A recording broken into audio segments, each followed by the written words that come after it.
Matt Moscona of 104.5 ESPN recently had an interview with Lael Collins, the former LSU Tiger, and he hinted to a potential return to the great state of Louisiana. So we're going to break down what he had to say on the interview with After Further Review, and I'm going to give you my take on whether or not I think the Saints should bring in Lael Collins. Welcome into Saints Now by Chat Sports. As always, I'm your host, Trizzy Trace Girouard. Thank you so much for tuning in to today's show. Really quickly, got to say thank y'all so much for helping us cross over 47,000 subscribers here on the channel. But don't stop now. Let's get to 50K. Hit the sub button if you're a diehard Saints fan.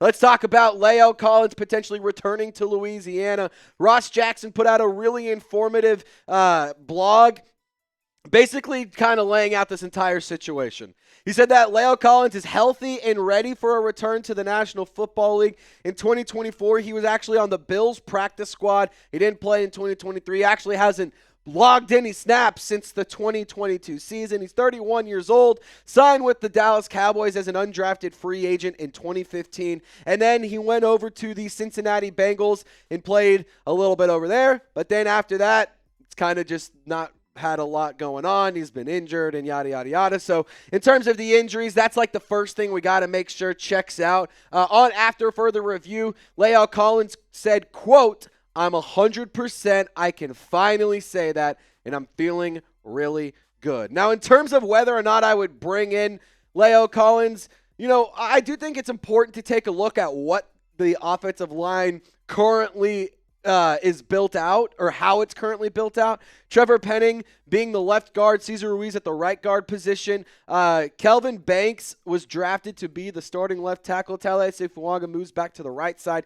And you do have some interesting depth pieces on the offensive line. Dylan Radins, for example, is a really intriguing piece as a depth player in the interior of the offensive line. Nick Saldiveri, Saints traded up to draft him out of Old Dominion. Would like to see him pan out. Landon Young brought back. Will Clapp brought back. You also have Kyle Herger, Torricelli Simpkins, Josiah Zerum. You have some interesting players along the offensive line. And when it comes to potentially bringing in a player like Lael Collins, it's a fair question to ask, because I do think it makes some sense. I think that there could be value in bringing in Lael Collins because of all the experience, because of the hometown ties to Louisiana. So in my personal opinion, sure, I'd kick the tires. I don't think it'd cost you too much money. But what would you do? Type sign or pass in the comments section.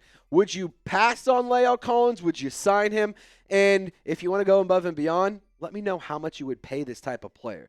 Now, like I said, I wouldn't be against bringing in Lael Collins. I think that there is some there is some impact that he can bring in, especially for training camp. I'm not going to sit here and say he's 100% going to make the roster. He's not even a challenge for a starting spot whatsoever. But, they think that there's some sort of competition that can be had along the offensive line, and I think competition brings the best out of any athlete, to be totally honest. Lael Collins also spoke about signing with the Saints, and he said, well, what's crazy about the NFL, anything can happen, right? I mean, you got Kellen Moore over there down in New Orleans. We've been talking a little bit. Hopefully, you never know what could happen.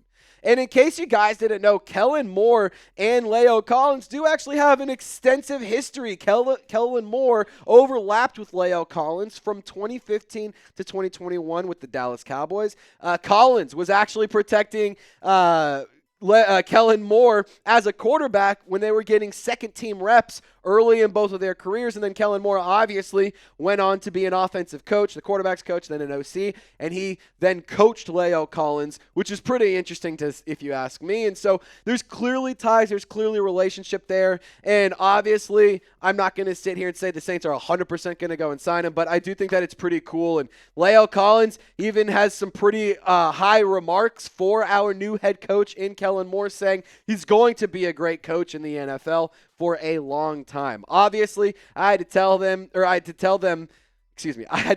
that I'm here for him too. If he ever needs me, or if he ever needs to call me, I'll be ready. Goodness gracious. Basically saying that I love Kellen Moore. If he ever needs anything, I got his back, and I'm just a phone call away. We're going to break down more about this potential signing for the New Orleans Saints here in just a moment, but really quick, today's show would not be made possible if it weren't for Chubby Shorts. And fellas, the summer is here. What are you doing not wearing Chubby Shorts? You're still walking around in sweatpants or jeans or joggers or some other ugly-looking pair of pants.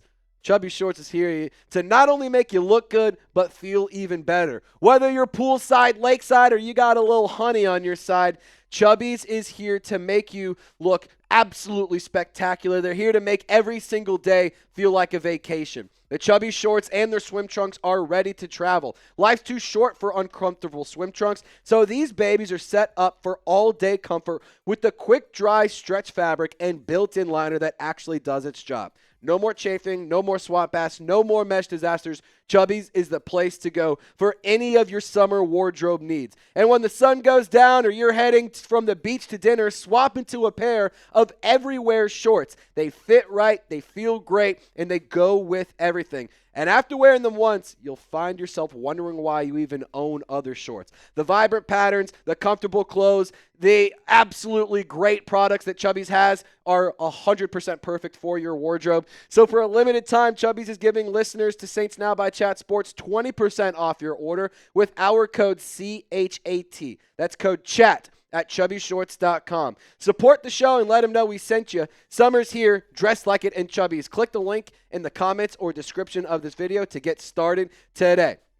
Now, in case you didn't know, the New Orleans Saints actually do have a lot of homegrown talent on the roster. And over the last couple of years, we've seen the Saints bring in a lot of players that are either from Louisiana, played college in Louisiana, and I do think it's really, really cool to see this continue with Kellen Moore. Remember, Tyrann Mathieu and Jarvis Landry signed a couple of years ago. Obviously, Juice didn't pan out, but Tyrann Mathieu is still here in the black and gold. Justin Reed, he is back in Louisiana. Foster Moreau grew up in Louisiana, went to college at LSU. Devon Godshaw, Clyde Edwards-Helaire, Will Clapp, all of these guys are homegrown, Louisiana-born, Louisiana-bred, at least Louisiana guys through and through from a football standpoint. And I do think it's important to continue to create the culture. That's been a big theme and a big talking point here on Saints Now throughout the entire offseason. Kellen Moore has to focus on creating a culture, and if he wants to continue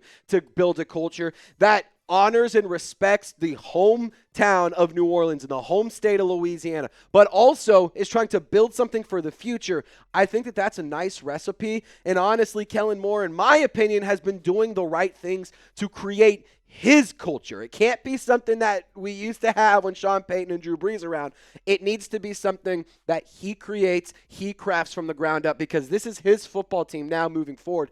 Nobody else's. This is Kellen Moore's team, and if he wants to find success, he's got to continue to establish culture. So for that reason, maybe Lael Collins does make some sense being a Louisiana guy, and he would love to join the New Orleans Saints. He straight up said it. To be right back there, I'll tell you what, it's funny because when I was in Little League, we played an all-star game in the Saints practice facility, and at halftime at one of their games, and Drew Brees was obviously playing at the time, and I was a Little League young guy, and he called us up and broke it down. I told him a story when I played against him in real life, and he kind of remembered it a little bit, and that meant the world to me. Now, I'll tell you what, if Lael Collins does end up signing with the New Orleans Saints, we will break it down here on the channel. Hell, we may even go live. So be sure to subscribe here to Saints Now by Chat Sports. Turn on your notifications and join the over 47,000 rowdy Saints fans that trust us to give them daily Saints content. If you're a Saints fan, this is the place to be for Saints videos by fans, for fans, 100% free. Now, what could Lael Collins provide for the New Orleans Saints? We've discussed a little bit about this, but I want to kind of take a more focused look. Not only does he want to be in New Orleans and does he want to be back in Louisiana, but he also has clearly expressed interest in how much gratitude he would feel if he was brought back home. And so wanting to play for the Saints, is already something that I can at least buy just a little bit of stock in. I'm not saying that's the whole reason to go sign him, but at least buy a tad bit of stock. But he can be a practice squad body throughout training camp, or I should say a training camp body, but a potential practice squad body, and he can pour into some of those younger players. And I'll say this, if you bring in Lael Collins and he's good enough and he can compete in training camp and he can beat out somebody, then shoot, maybe he's worth keeping around on the depth chart. But I also think it wouldn't be absolutely necessary because or not necessarily. I don't think it would be an absolute need because it feels like the starting offensive line is set. So there's not a lot of pressure for him to go and be a starter. So in terms of the need, I don't know if it's absolutely there. He would be very, very cheap for what it's worth. And I do think that's an advantage for the New Orleans Saints. But again, I just don't know if it makes a lot of sense to go and pay a player that may or may not even see the field. Again, practice squad body, it's not going to cost you a lot of money and he can be elevated in a pinch.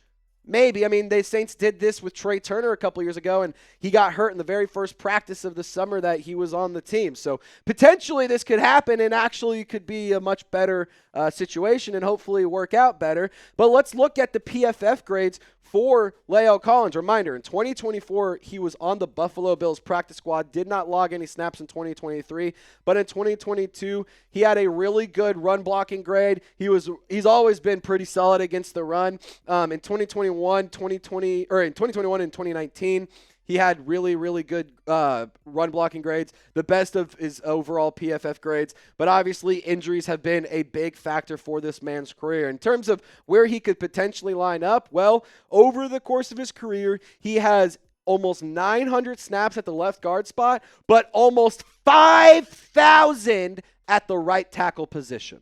So for this player, if he is brought in, maybe it's a little bit of insurance behind Trevor Penning and behind Dylan Radins, and he can compete with Nick Saldiveri to potentially hold a spot on the roster.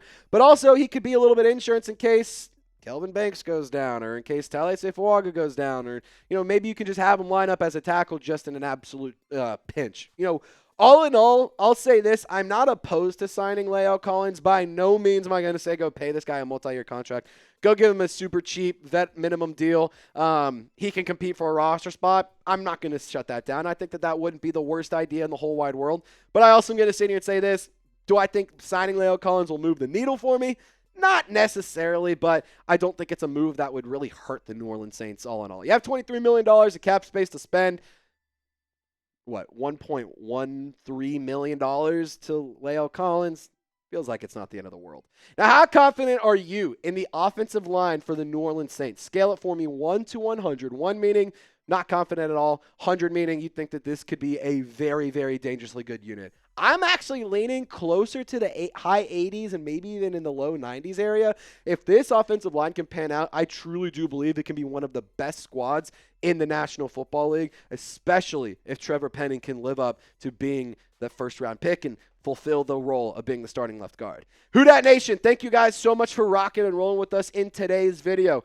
13 minutes, great information around the New Orleans Saints, and you are now more informed around Lael Collins. If you want to get more content in between these videos, I'm always posting on my social media accounts, so hit your boy up on X, Instagram, or TikTok, at Trace Girouard 48 on Instagram, just throw an underscore on there, or just search up Trizzy Trace. You'll be able to find me on all platforms. Appreciate y'all for tuning in. Y'all stay golden, and we'll see you next time.